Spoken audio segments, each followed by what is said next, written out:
A Agonia de Jesus no Horto das Oliveiras, por Padre Pio de Pietrelcina, 1924.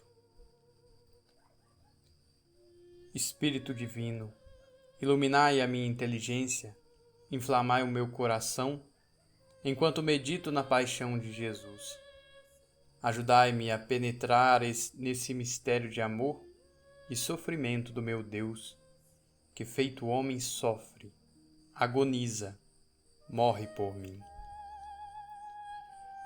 Ó Eterno, ó Imortal, descei até nós para sofrer um martírio inaudito, a morte infame sobre a cruz no meio dos insultos, de impropérios e ignomínias, a fim de salvar a criatura que o ultrajou e continua a atolar-se na lama do pecado.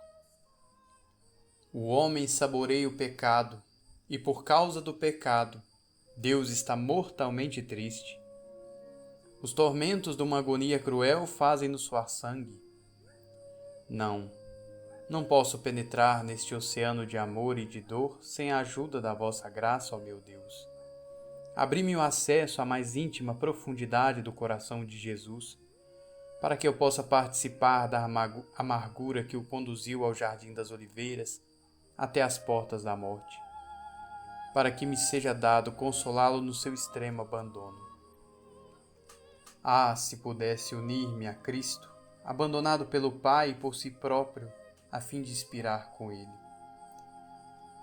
Maria, Mãe das Dores, permiti que eu siga Jesus e participe intimamente da sua paixão e do seu sofrimento.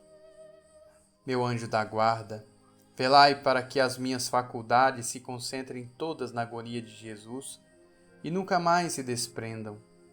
No termo da sua vida terrestre, depois de se nos ter inteiramente entregue no sacramento do seu amor, o Senhor dirige-se ao Jardim das Oliveiras, conhecidos dos discípulos, mas de Judas também. Pelo caminho ensina-os e prepara-os para a sua paixão iminente, convida-os, por seu amor, a sofrer calúnias, perseguições até a morte, para os transfigurar à semelhança dele, modelo divino. No momento de começar a sua paixão amaríssima, não é nele que pensa em ti. Que abismos de amor não contém o seu coração? A sua santa face é toda tristeza, toda ternura. As suas palavras jorram da profundidade mais íntima do seu coração, são todas palpitação de amor. Ó Jesus, o meu coração perturba-se quando penso no amor que vos obriga a correr ao encontro da vossa paixão. Ensinaste-nos que não há amor maior que dar a vida por aqueles a quem se ama. Eis que estáis prestes a selar estas palavras com vosso exemplo. No Jardim das Oliveiras, o Mestre afasta-se dos discípulos e só leva três testemunhas da sua agonia: Pedro, Tiago e João. Eles, que o viram transfigurado sobre o Tabor, terão força para reconhecer o homem-Deus neste ser esmagado pela angústia da morte? Ao entrar no jardim, disse-lhes: Ficai aqui, velai e rezai para não cairdes em tentação. Acautelai-vos, porque o inimigo não dorme. Armai-vos antecipadamente com as armas da oração, para não serdes surpreendidos e arrastados para o pecado. É a hora das trevas. Tendo-os exortado, afastou-se à distância de uma pedrada e prostrou-se com a face em terra. A sua alma está mergulhada no mar de amargura e extrema aflição. É tarde. Na lividez da noite agitam-se sombras sinistras. A lua parece injetada de sangue. O vento agita as árvores e penetra até os ossos. Toda a natureza como que estremece de secreto pavor. Ó noite, como nunca houve outra semelhante. Eis o lugar onde Jesus vem orar. ele despoja a sua santa humanidade da força a qual tem direito pela sua união com a divina pessoa e mergulha num abismo de tristeza, de angústia, de abjeção. O seu espírito parece submergir-se, via antecipadamente toda a sua paixão. Vê Judas, seu apóstolo tão amado, que o vende por alguns dinheiros. Ei-lo a caminho do Getsêmani, para o trair e entregar. Todavia, ainda há pouco não o alimentou com a sua carne, não lhe deu a beber o seu sangue? Prostrado diante dele, lavou-lhe os pés, apertou-os contra o coração, beijou-os com os seus lábios. Que não fez ele para o reter à beira do sacrilégio, ou pelo menos para o levar a arrepender-se? Não. Ei-lo que corre para a perdição. Jesus chora. Vê-se arrastado pelas ruas de Jerusalém, onde ainda há alguns dias o aclamavam como Messias. Vê-se esbofeteado diante do sumo sacerdote. Ouve os gritos. A morte. Ele, o autor da vida, é arrastado como um farrapo de um para outro tribunal. O povo, o seu povo tão amado, tão cumulado de bênçãos, vocifera contra ele, insulta, reclama aos gritos a sua morte. E que morte! A morte sobre a cruz. Ouve as suas falsas acusações, vê-se flagelado, coroado de espinhos, escarnecidos, apulpado como falso rei, vê-se condenado à cruz, subindo ao Calvário, sucumbindo ao peso do madeiro, trêmulo, exausto. Ei-lo chegado ao Calvário, despojado das roupas, estendido sobre a cruz, impiedosamente trespassado pelos pregos, ofegante entre indizíveis torturas.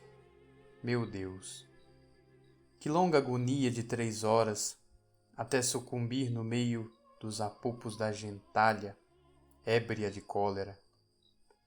Ei-lo com a garganta e as entranhas devoradas por sede ardente. Para estancar essa sede, dão-lhe vinagre e fel.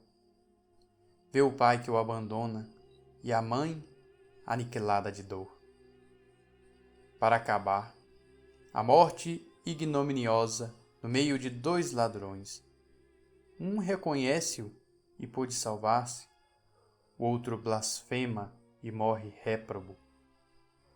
Vê Longuinhos, que se aproxima para lhe trespassar o coração. Ei-la, consumada a extrema humilhação do corpo e da alma, que se separam. Tudo isso, cena após cena, passa diante dos seus olhos, apavoram, acabrunham. Recusará? Desde o primeiro instante tudo avaliou, tudo aceitou. Por que, pois, este terror extremo? É que expôs a sua santa humanidade como escudo, captando os ataques da justiça ultrajada pelo pecado. Sente vivamente no espírito, mergulhado na maior solidão, tudo o que vai sofrer. Para tal pecado, tal pena. Está aniquilado, porque se entregou ele próprio ao pavor, à fraqueza, à angústia. Parece ter chegado ao auge da dor. Está de rastos, com a face em terra, diante da majestade do Pai. Jaz no pó, irreconhecível, a santa face do homem-Deus, que goza da visão beatífica. Meu Jesus, não sois Deus? Não sois o Senhor do céu e da terra igual ao Pai? Para que haveis de abaixar-vos até perder todo o aspecto humano? Ah, sim, compreendo. Quereis ensinar-me, a mim, orgulhoso, que para entender o céu devo abismar-me até ao fundo da terra.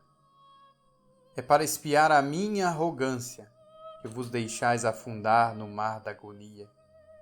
É para reconciliar o céu com a terra que vos abaixais até a terra como se quisesseis dar-lhe o beijo da paz.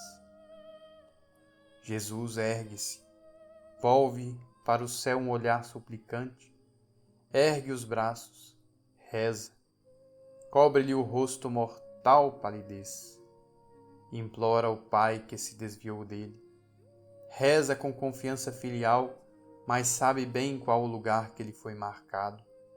Sabe-se vítima a favor de toda a raça humana, exposta à cólera de Deus ultrajado. Sabe que só Ele pode satisfazer a justiça infinita e conciliar o Criador com a criatura. Quer, reclama que seja assim.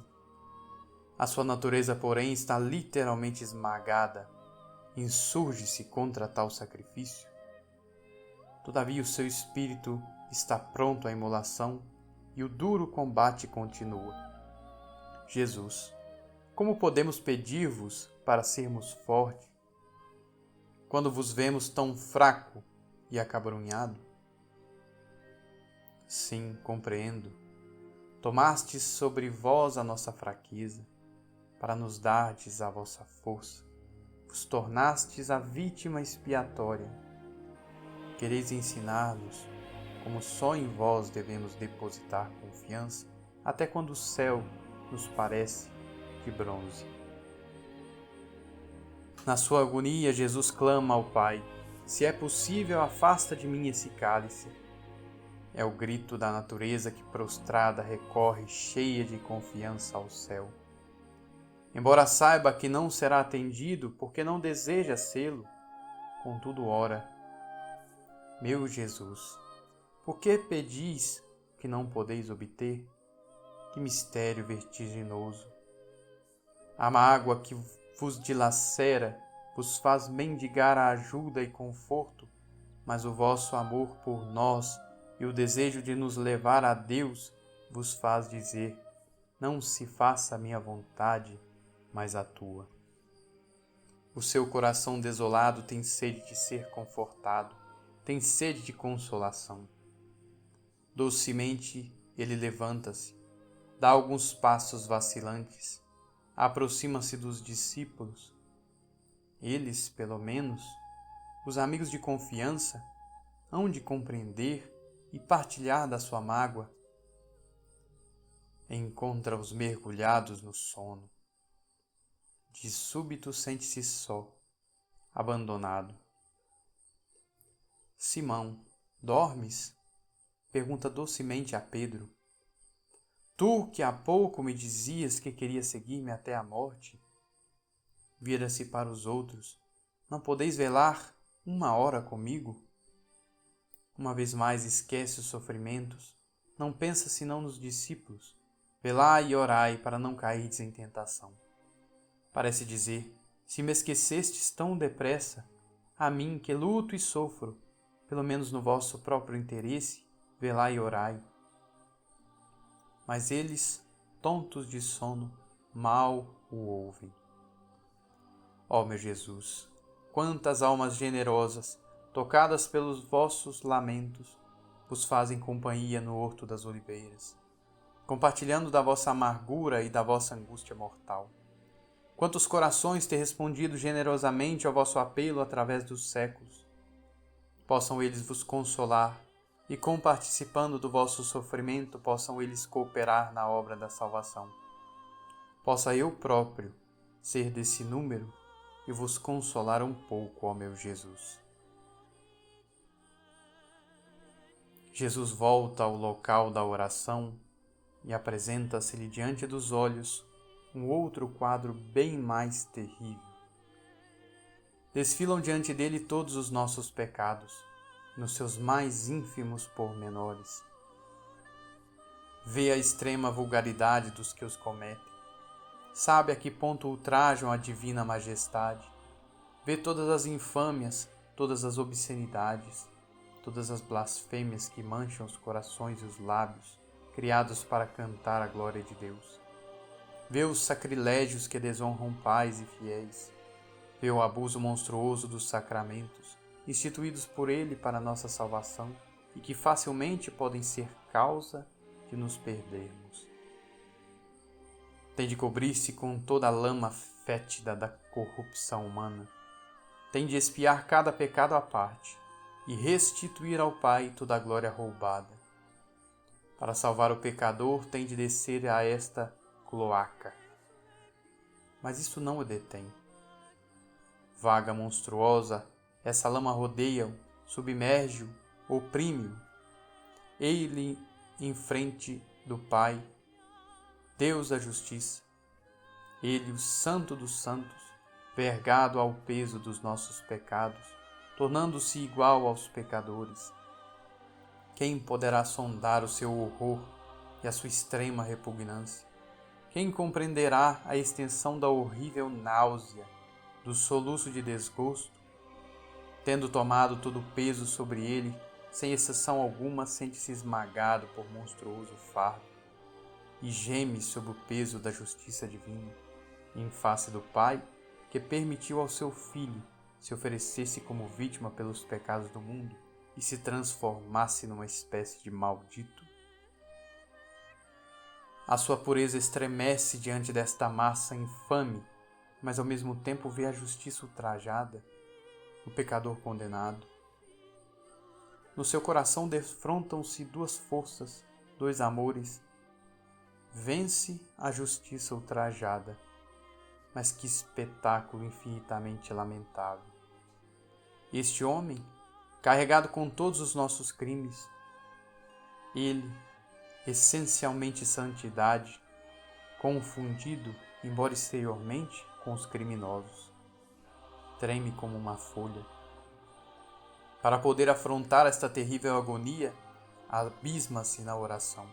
Prostrado diante da majestade do Pai, diz: Pai, afasta de mim este cálice. É como se dissesse: Pai, quero a tua glória, quero o cumprimento da tua justiça, quero a reconciliação do gênero humano, mas não por este preço. Que eu, santidade essencial, seja assim salpicado pelo pecado. Não, isso não. Ó Pai, a quem tudo é possível, afasta de mim este cálice e encontra outro meio de salvação nos tesouros insondáveis da tua sabedoria. Porém, se não quiseres, que a tua vontade e não a minha se faça. Desta vez ainda, fica sem efeito a prece do Salvador. Sente a angústia mortal, ergue-se a custo em busca de consolação. Sente como as forças o abandonam. Arrasta-se penosamente até junto dos discípulos. Uma vez mais encontra-os a dormir. A sua tristeza torna-se mais profunda. Contenta-se simplesmente em os acordar. Sentiram-se confusos? Sobre isso nada sabemos. Só vemos Jesus indizivelmente triste. Guarda para ele toda a amargura deste abandono. Mas Jesus, como é grande a dor que leio no teu coração, transbordante de tristeza. Vos vejo afastando-vos dos vossos discípulos, ferido, todo magoado. Pudesse eu dar-vos algum reconforto, consolar-vos um pouco, mas incapaz de mais nada, choro aos vossos pés. Unem-se às vossas as lágrimas do meu amor e da minha compunção. Elevam-se até o trono do Pai, suplicando que tenha piedade de nós, que tenha piedade de tantas almas mergulhadas no sono do pecado e da morte. Jesus volta ao lugar onde rezara, extenuado e em extrema aflição. Cai, sim, mas não se prostra. Cai sobre a terra, sente-se despedaçado por angústia mortal e a sua prece torna-se mais intensa. O Pai desvia o olhar como se ele fosse o mais abjeto dos homens. Parece-me ouvir os lamentos do Salvador.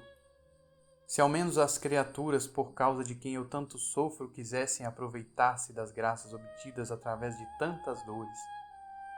Se ao menos reconhecessem pelo seu justo valor o preço pago por mim para resgatar e dar-lhes a vida de filhos de Deus.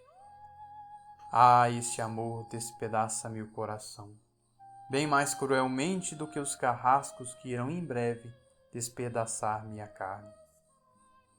vê o homem que não sabe, porque não quer saber, e blasfema do sangue divino, e o que é bem mais irreparável, serve-se desse sangue para a sua condenação. Quão poucos o hão de aproveitar, quantos outros correrão ao encontro do próprio extermínio? Na grande amargura do seu coração, continua a repetir: Quae utilitas in sanguine meo? Quão poucos aproveitaram meu sangue. O pensamento, porém, deste pequeno número basta para afrontar a paixão e morte. Nada existe, não há ninguém que possa dar-lhe sombra de consolação. O céu fechou-se para ele. O homem, embora esmagado ao peso dos pecados, é ingrato e ignora o seu amor. Sente-se submerso no mar de dor e grita no estertor da agonia: a minha alma está triste até a morte. Sangue divino, que jorras irresistivelmente do coração de Jesus, corres por todos os seus poros para lavar a pobre terra ingrata. Permite-me que eu te recolha, sangue tão precioso, sobretudo estas primeiras gotas. Quero guardar-te no cálice do meu coração. És prova irrefutável deste amor, única causa de teres sido vertido. Quero purificar-me através de ti, sangue preciosíssimo. Quero com ele purificar todas as almas manchadas pelo pecado. Quero oferecer-te ao Pai. É o sangue do seu Filho bem-amado que caiu sobre a terra para a purificar. É o sangue do seu Filho que ascende ao seu trono para reconciliar a justiça ultrajada. A alegria é, na verdade, muito mais veemente do que a dor. Jesus chegou então ao fim do caminho doloroso? Não. Ele não quer limitar a torrente do seu amor. É preciso que o homem saiba quanto ama o homem Deus. É preciso que o homem saiba até que abismos de abjeção pode levar amor tão completo. Embora a justiça do Pai esteja satisfeita com o suor do sangue preciosíssimo, o homem carece de provas palpáveis deste amor. Jesus seguirá, pois, até o fim, até a morte ignominiosa sobre a cruz. O contemplativo conseguirá talvez intuir um reflexo desse amor que o reduz aos tormentos da santa agonia no Jardim das Oliveiras. Aquele, porém, que vive entorpecido pelos negócios materiais, procurando muito mais o mundo do que o céu, deve vê-lo também pelo aspecto externo, pregado à cruz, para que ao menos o comova a visão do seu sangue e a sua cruel agonia. Não. O seu coração transbordante de amor não está ainda contente.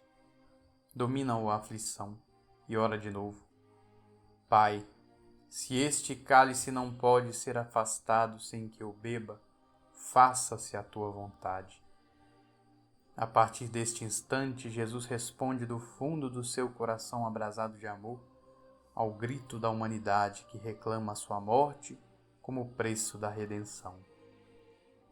A sentença de morte que seu Pai pronuncia no céu responde à terra reclamando a sua morte. Jesus inclina a sua adorável cabeça. Pai, se este cálice não pode ser afastado sem que eu o beba, faça-se a tua vontade. E eis que o Pai lhe envia um anjo de consolação. Que alívio pode oferecer um anjo ao Deus da força, ao Deus invencível, ao Deus Todo-Poderoso?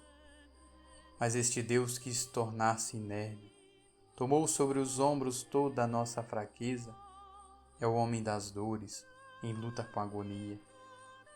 Ora, ao Pai por si e por nós. O Pai recusa atendê-lo, pois deve morrer por nós. Penso que o anjo se prostra profundamente diante da beleza eterna, manchada de pó e sangue, e com indizível respeito suplica a Jesus que beba ao cálice, pela glória do Pai e pelo resgate dos pecadores. Rezou assim para nos ensinar a recorrer ao céu unicamente quando as nossas almas estão desoladas como a sua. Ele, a nossa força, virá ajudar-nos, pois que consentiu em tomar sobre os ombros todas as nossas angústias. Sim, meu Jesus, é preciso que bebais o cálice até o fundo. Estais votado à morte mais cruel. Jesus, que nada possa separar-me de vós, nem a vida nem a morte. Se ao longo da vida só desejo unir-me ao vosso sofrimento com infinito amor, ser-me-á dado morrer convosco no Calvário e convosco subir à glória. Se vos sigo nos tormentos e nas perseguições, tornar-me-eis digno de vos amar um dia no céu, face a face convosco, cantando eternamente o vosso louvor em ação de graças pela cruel paixão. Vede, forte, invencível, Jesus ergue-se do pó. Não desejou ele o banquete de sangue com mais forte desejo? Sacode a perturbação que o invadira, enxuga o suor sangrento da face e em passo firme dirige-se para a entrada do jardim. Onde ides, Jesus? Ainda há instantes não estavas empolgado pela angústia e pela dor? Não vos vi eu trêmulo, como que esmagado sob o peso cruel das provações que vão tombar sobre vós? Aonde ides nesse passo intrépido e ousado? A quem vais entregar-vos? Escuta, meu filho. As armas da oração ajudam-me a vencer. O Espírito dominou a fraqueza da carne. A força foi-me transmitida enquanto orava, e agora eis-me pronto a tudo desafiar. Segue o meu exemplo e arranja-te com o céu como eu fiz. Jesus aproxima-se dos apóstolos, continuam a dormir. A emoção, a hora tardia, o pressentimento de alguma coisa horrível e irreparável, a fadiga, e ei-los mergulhados em sono de chumbo. Jesus tem piedade de tanta fraqueza. O espírito está pronto, mas a carne é fraca. Jesus exclama: dormi agora e repousai. Detém-se por um instante. Ouvem que Jesus se vai aproximando e entreabrem os olhos. Jesus continua a falar: basta, é chegada a hora. Eis que o Filho do Homem vai ser entregue nas mãos dos pecadores. Levantai-vos, vamos, eis que se aproxima o que me há de entregar. Jesus vê todas as coisas com os seus olhos divinos. Parece dizer: meus amigos e discípulos, vós dormis, enquanto que os meus inimigos velam e se aproximam para virem prender-me. Tu, Pedro, que há pouco te julgavas bastante forte para me seguir até na morte, também tu dormes agora. Desde o princípio tens-me dado provas da tua fraqueza. Está, porém, tranquilo. Aceitei sobre mim a tua fraqueza e rezei por ti. Depois de confessares a tua falta, serei a tua força e apacentará os meus rebanhos. E tu, João, também tu dormes. Tu, que acabavas de sentir as pulsações do meu coração, não pudeste velar uma hora comigo? Levantai-vos. Vamos partir. Já não há tempo para dormir. O inimigo está à porta. É a hora do poder das trevas. Partamos. De livre vontade vou ao encontro da morte. Judas acorre para trair-me, e eu vou ao seu encontro. Não impedirei que se cumpram à risca as profecias. Chegou a minha hora, a hora da misericórdia infinita. Ressoam os passos, achotes acesos enchem o jardim de sombras e púrpura. E, intrépido e calmo, Jesus avança seguido pelos discípulos. Ó meu Jesus, dai-me a força quando a minha pobre natureza se revolta diante dos males que a ameaçam, para que possa aceitar com amor as penas e aflições desta vida de exílio. Uno-me com toda a veemência aos vossos méritos, às vossas dores, à vossa expiação, às vossas lágrimas, para poder trabalhar convosco na obra da salvação. Possa eu ter a força de fugir ao pecado, causa única da vossa agonia, do vosso suor de sangue e da vossa morte. Afasteis de mim o que vos desagrada, e imprimi no meu coração com o fogo do vosso santo amor todos os vossos sofrimentos. Abraçai-me tão intimamente, em abraço tão forte e tão doce, que nunca eu possa deixar-vos sozinho no meio dos vossos cruéis sofrimentos. Só desejo um único alívio, repousar sobre o vosso coração. Só desejo uma única coisa, partilhar da vossa santa agonia.